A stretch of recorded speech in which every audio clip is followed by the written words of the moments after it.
Okay, let's go. I will motivate you. Dalam beberapa tahun terakhir, berbagai kisah yang melibatkan nama-nama besar di dunia media menarik perhatian karena satu kesamaan, tekanan internal yang dihadapi masing-masing dari mereka. Michael Jackson, di tengah karir yang mengubah sejarah musik, berulang kali berbicara tentang kesulitan untuk mematikan pikiran. Jennifer Aniston pernah menyebutkan bagaimana momen-momen tertentu dalam hidupnya ditandai oleh kecemasan yang tersembunyi. Giselle Bundchen, meskipun meraih kesuksesan dunia, melaporkan periode ketegangan internal selama fase-fase transisi. Dan bahkan Jimmy Kimmel, salah satu pembawa acara paling terkenal di dunia hiburan, berkomentar bagaimana pikiran yang berpacu terkadang menghalanginya untuk benar-benar rileks. Dan ketika kita mengamati semua ini, kita menyadari sesuatu yang universal. Ketenaran, kesuksesan, atau uang tidak mengubah fakta bahwa pikiran manusia, di malam hari, terus menciptakan skenario, ketakutan, dan harapan yang seringkali lepas dari kendali kita. Situasi seperti ini jauh lebih umum daripada yang terlihat. Ketika kita berbaring, tubuh akhirnya berhenti, tetapi pikiran malah bertambah cepat. Kekhawatiran, kenangan, dan kemungkinan masa depan mulai menempati setiap ruang perhatian kita. Ini adalah fenomena manusiawi, bukan masalah individual. Dan disinilah filsafat Stoik menawarkan perspektif yang berbeda, sederhana, namun sangat kuat. Bagi kaum Stoik, kesalahan besar bukanlah merasakan ketegangan, kekhawatiran, atau kelelahan mental. Kesalahannya adalah mencoba mengendalikan apa yang tidak pernah ada dalam jangkauan kita, seperti pendapat orang lain, masa depan yang tidak pasti, atau skenario yang belum dialami. Ketika pikiran terpaku pada hal yang tidak mungkin, ia membuang energi yang bisa digunakan di masa sekarang. Dalam praktiknya, ini berarti memisahkan, secara objektif, apa yang benar-benar bergantung pada kita dari apa yang hanya imajinasi. Sebagian besar ketegangan mental lahir dari upaya mengantisipasi hasil atau menyelesaikan situasi yang belum ada. Dengan hanya berfokus pada apa yang mungkin dikendalikan sekarang, pikiran secara alami mengurangi beban internal dan tubuh merespons dengan lebih tenang.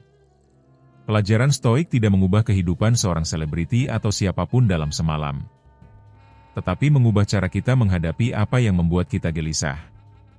Istirahat sejati muncul ketika kita berhenti berjuang melawan apa yang tidak bisa kita kendalikan dan mengarahkan energi hanya pada apa yang benar-benar ada di tangan kita. Dalam perubahan sikap inilah dimulai kedamaian batin. Jika Anda menikmati konten ini dan ingin memperdalam pemahaman Anda tentang motivasi, filsafat, dan kontrol diri untuk memperkuat pertumbuhan batin Anda, manfaatkan sekarang dan berlangganan channel ini. Berikan juga like Anda. Dan, untuk menunjukkan bahwa Anda benar-benar berkomitmen pada evolusi Anda, komentari di bawah, "Saya memiliki kekuatan batin." Ketika kita mengamati kisah-kisah ini dengan seksama, kita menyadari bahwa semuanya, meskipun berbeda dalam skala dan konteks, menunjuk pada fenomena yang sama, kesulitan menghadapi apa yang lepas dari kendali kita. Ini adalah masalah yang telah berusia ribuan tahun, sesuatu yang pernah meresahkan pemikir-pemikir besar di masa lalu dan terus mempengaruhi orang biasa dan selebriti dengan cara yang sama.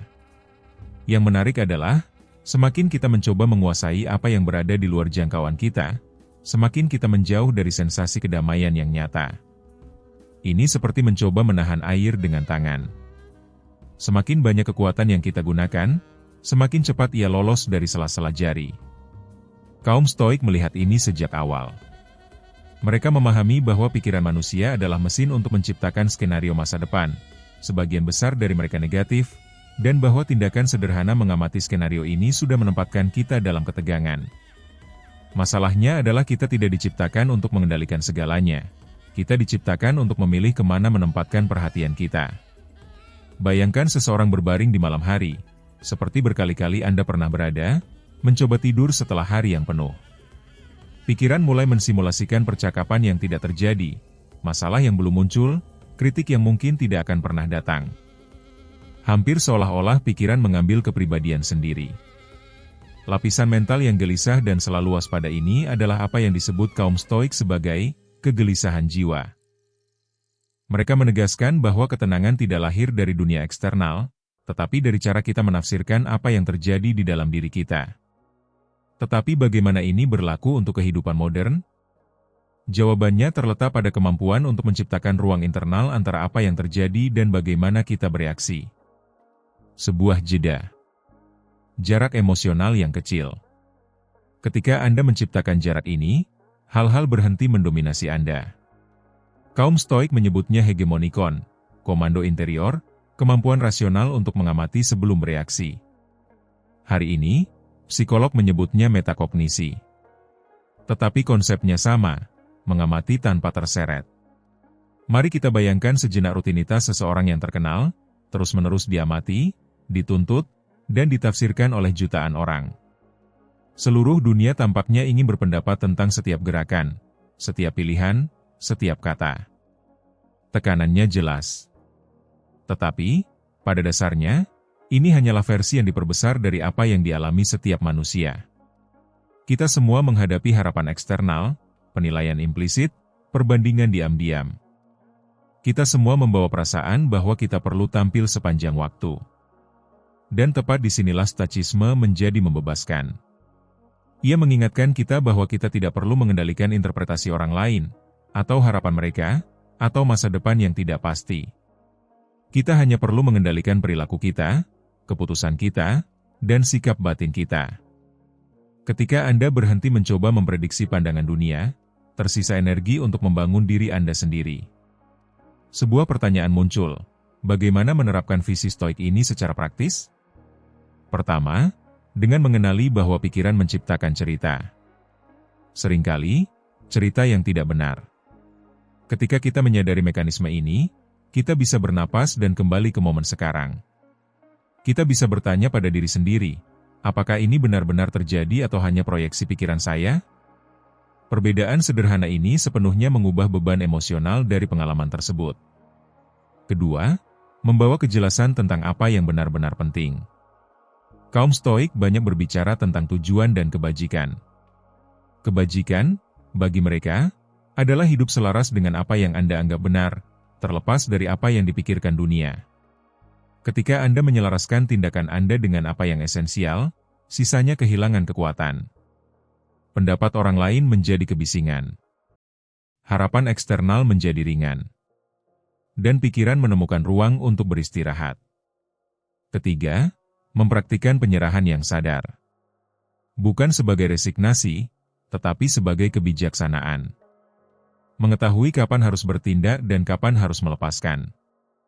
Banyak orang menderita karena mereka menginginkan kendali total sepanjang waktu, atas waktu, orang, emosi, hasil. Tetapi kendali absolut tidak ada. Dan ketika akhirnya kita menerima ini, muncul ketenangan yang tak terduga. Mungkin itulah mengapa begitu banyak orang, termasuk selebriti yang tampaknya memiliki segalanya, melaporkan momen-momen kecemasan. Karena pikiran, tanpa arahan, menciptakan badai di mana tidak ada. Dan badai mental, ketika tidak diamati, menjadi kebiasaan. Tetapi ketika diamati, kehilangan kekuatan. Kita bisa belajar banyak dari ini.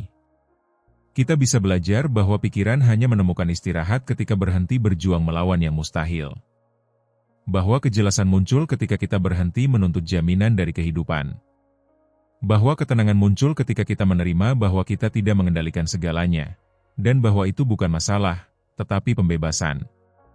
Pada akhirnya, yang kita cari bukanlah menghilangkan pikiran, tetapi menciptakan hubungan yang berbeda dengan mereka. Hubungan di mana pikiran muncul, tetapi tidak mendominasi kita. Di mana kecemasan muncul, tetapi tidak mendefinisikan siapa kita. Di mana keraguan ada, tetapi tidak melumpuhkan. Di mana malam yang gelap tidak menjadi medan perang, tetapi undangan untuk kembali ke pusat diri kita sendiri. Begitulah stoicisme mengubah kehidupan, bukan dengan mengubah dunia, tetapi dengan mengubah cara dunia mempengaruhi kita. Bukan dengan menghapus emosi, tetapi dengan menempatkan setiap emosi pada tempatnya yang seharusnya. Bukan dengan mengusir kekhawatiran, tetapi dengan mengurangi otoritas mereka atas kita. Dan mungkin inilah kedamaian sejati, bukan ketiadaan gerakan, tetapi ketiadaan gangguan batin. Kemampuan untuk tetap teguh sementara pikiran mencoba menyeret Anda pergi. Kemampuan untuk bernapas dalam-dalam bahkan ketika dunia berisik. Ketenangan yang lahir ketika akhirnya kita memahami bahwa kehidupan terjadi, tetapi kitalah yang memutuskan bagaimana menavigasi. Jika konten ini masuk akal bagi Anda dan jika pencarian motivasi, filsafat, dan kontrol diri adalah bagian dari perjalanan pertumbuhan Anda, berlangganan channel ini dan berikan like Anda. Dan agar saya tahu bahwa Anda berjalan dengan niat dan disiplin, tulis di komentar, "Saya memiliki kekuatan batin." Sekarang, Anda mungkin bertanya-tanya, bagaimana ini bekerja dalam kehidupan sehari-hari? Bagaimana mengubah filsafat ini menjadi sesuatu yang nyata, menjadi tindakan konkret yang membentuk rutinitas? Yang benar adalah bahwa stoicisme bukanlah teori yang jauh. Ini adalah praktik yang hidup. Dan seperti semua praktik, ia menguat dengan pengulangan. Tidak cukup memahami konsep-konsepnya. Perlu menghidupinya, mengujinya, mengintegrasikannya ke dalam gerakan alami kehidupan. Pikirkan tentang pagi. Momen ketika Anda bangun. Bahkan sebelum mengambil ponsel, sebelum menyelam ke dalam notifikasi dan tuntutan eksternal, ada jendela yang berharga. Ruang di mana Anda dapat memilih energi apa yang akan menghuni hari Anda. Kaum Stoik memulai hari dengan persiapan mental. Mereka bertanya pada diri sendiri, apa yang bisa terjadi hari ini yang berada di luar kendali saya? Dan bagaimana saya bisa mempersiapkan diri secara internal untuk itu? Itu bukan pesimisme. Itu adalah kejernihan. Itu adalah mengambil kendali pikiran Anda sendiri sebelum dunia mengambil kendali itu untuk Anda. Marcus Aurelius, Kaisar Roma dan filsuf Stoik, menulis untuk dirinya sendiri setiap pagi. Dia mengingatkan dirinya bahwa dia akan menemui orang-orang yang sulit, situasi tak terduga, hambatan yang menjengkelkan. Tetapi dia juga mengingatkan dirinya bahwa tidak ada dari semua itu yang memiliki kekuatan atas pilihan batinnya. Dia memutuskan, sebelumnya, bagaimana dia akan bereaksi. Ini revolusioner. Karena sebagian besar orang bereaksi secara otomatis. Sesuatu terjadi dan emosi meledak. Seseorang mengatakan sesuatu dan pertahanan naik. Situasi lepas kendali dan kecemasan mengkonsumsi. Tetapi ketika Anda mengantisipasi secara mental, ketika Anda menciptakan peta internal dari kemungkinan, Anda berhenti terkejut. Anda menjadi pengamat yang sadar dari pengalaman Anda sendiri. Dan ini bukan tentang menghilangkan perasaan. Ini tentang tidak diatur oleh mereka. Ini tentang merasakan kemarahan, tetapi tidak bertindak berdasarkan kemarahan. Merasakan ketakutan, tetapi tidak dilumpuhkan oleh ketakutan. Merasakan kesedihan, tetapi tidak mengidentifikasi diri secara permanen dengannya. Ruang antara merasakan dan bertindak ini adalah di mana kebebasan tinggal. Sepanjang hari, muncul momen-momen ketegangan. Pertemuan yang sulit, komentar tak terduga, kejadian tak terduga finansial, berita yang mengganggu. Setiap momen ini adalah undangan. Undangan untuk memilih, apakah saya akan bereaksi atau merespons? Bereaksi adalah otomatis. Merespons adalah sadar. Bereaksi adalah membiarkan eksterior mendikte interior Anda. Merespons adalah menjaga pusat tetap teguh sementara eksterior bergerak. Kaum Stoik mempraktikkan apa yang mereka sebut pandangan dari atas. Mereka membayangkan kehidupan mereka diamati dari jauh, seolah-olah mereka melayang di atas kota, melihat segalanya dalam perspektif. Dari ketinggian itu, masalah-masalah individual tampak lebih kecil. Kekhawatiran yang berat kehilangan bobot. Ego yang membengkak menyusut. Dan yang tersisa adalah kejelasan. Kejelasan bahwa kita adalah bagian dari sesuatu yang lebih besar. Bahwa drama kita bersifat sementara. Bahwa kehidupan terus berjalan, dengan atau tanpa persetujuan kita. Praktik ini mungkin tampak jauh, tetapi sangat berguna. Ketika Anda merasa tenggelam dalam masalah, berhenti sejenak. Bayangkan diri Anda mengamati situasi dari luar. Tanyakan pada diri sendiri, 5 tahun dari sekarang, apakah ini masih penting? 10 tahun dari sekarang, akankah saya ingat ini? Dan jika jawabannya tidak, Anda baru saja mengembalikan masalah ke ukuran nyata yang dimilikinya. Kecil, sementara, dapat dikelola. Tetapi stoicisme juga mengajarkan kita sesuatu yang fundamental tentang hubungan. Tentang bagaimana berurusan dengan orang-orang di sekitar kita. Karena kehidupan tidak dijalani sendirian. Dan orang-orang membawa konflik, harapan, perbedaan visi. Godaan alami adalah ingin mengubah yang lain. Membentuk perilaku orang lain. Menuntut agar orang bertindak seperti yang kita pikir seharusnya mereka bertindak. Hanya saja itu membuang waktu. Dan membuang kedamaian. Kaum Stoik jelas, Anda tidak mengendalikan orang lain. Anda hanya mengendalikan bagaimana Anda merespons orang lain. Ketika Anda melepaskan kebutuhan untuk mengubah orang, sesuatu yang ajaib terjadi. Anda berhenti bertengkar dengan kenyataan. Berhenti frustrasi dengan yang jelas. Dan mulai fokus pada apa yang benar-benar bisa Anda lakukan. Menyesuaikan sikap Anda sendiri, nada Anda sendiri, kehadiran Anda sendiri. Ini tidak berarti menerima pelecehan. Ini berarti mengetahui di mana menetapkan batas tanpa kehilangan ketenangan. Ini berarti mengatakan tidak tanpa membawa rasa bersalah. Ini berarti menjauh dari lingkungan beracun tanpa memberi makan kebencian. Karena kebencian hanyalah bentuk lain dari memberikan kekuatan kepada eksternal.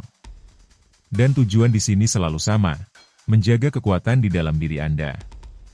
Di malam hari, ketika hari berakhir, ada ritual stoik kuat lainnya. Tinjauan hari. Seneca merekomendasikan bahwa, sebelum tidur, setiap orang melakukan penilaian yang jujur, apa yang saya lakukan dengan baik hari ini? Di mana saya bereaksi secara otomatis? Di mana saya bisa memilih lebih baik? Bukan untuk menghukum diri sendiri, tetapi untuk belajar. Bukan untuk memberi makan rasa bersalah, tetapi untuk menumbuhkan kesadaran. Latihan ini mengubah tidur. Karena pikiran, ketika dikunjungi kembali dengan kejujuran, menjadi tenang. Ia tidak perlu terus merenungkan. Ia tidak perlu terus memproses yang belum terselesaikan. Ketika Anda melihat hari dengan kejelasan, mengakui kesalahan Anda tanpa penilaian dan merayakan keberhasilan Anda tanpa arogansi, pikiran menemukan penutupan. Dan tubuh akhirnya beristirahat. Dan begitulah, hari demi hari, stoicisme berhenti menjadi filsafat dan menjadi kehidupan. Menjadi cara berada di dunia. Cara bernapas lebih dalam. Bentuk membawa beban lebih sedikit. Cara melihat dengan lebih banyak cahaya. Anda tidak perlu sempurna dalam praktik ini. Tidak ada yang sempurna. Bahkan stoik terbesar dalam sejarah melakukan kesalahan, tersesat, goyah. Tetapi mereka kembali. Selalu kembali. Karena stoicisme bukan tentang selalu benar. Ini tentang selalu kembali. Ini tentang memulai kembali sebanyak yang diperlukan. Ini tentang mengingat, di tengah kekacauan, bahwa Anda masih memiliki pilihan. Dan itulah janji diam dari filsafat ini, bahwa tidak peduli di mana Anda sekarang, tidak peduli seberapa besar badai di sekitar Anda masih bisa menemukan tempat yang kokoh di dalam diri Anda. Anda masih bisa bernapas dalam-dalam. Anda masih bisa memilih kata berikutnya, pikiran berikutnya, langkah berikutnya. Karena pada akhirnya, kehidupan bukan tentang menghindari badai. Ini tentang belajar menavigasi di dalamnya. Ini tentang membangun pusat yang begitu kuat sehingga tidak ada yang bisa sepenuhnya mengeluarkan Anda dari poros. Ini tentang hidup dengan martabat, keberanian, dan ketenangan, bukan karena dunia sempurna, tetapi karena Anda memutuskan untuk menjadi. Dan itu, ya, ada dalam jangkauan Anda. Selalu ada. Jika Anda merasa refleksi ini berkontribusi pada pengembangan Anda dan ingin terus memperdalam motivasi, filsafat, dan kontrol diri, berlangganan channel ini dan berikan like Anda. Dan, sebelum pergi, bagikan kehadiran Anda di sini dengan berkomentar, "Saya memiliki kekuatan batin." Dengan begitu saya tahu bahwa Anda berkomitmen pada evolusi Anda sendiri. Terima kasih telah berada di sini, dan sampai jumpa di video berikutnya.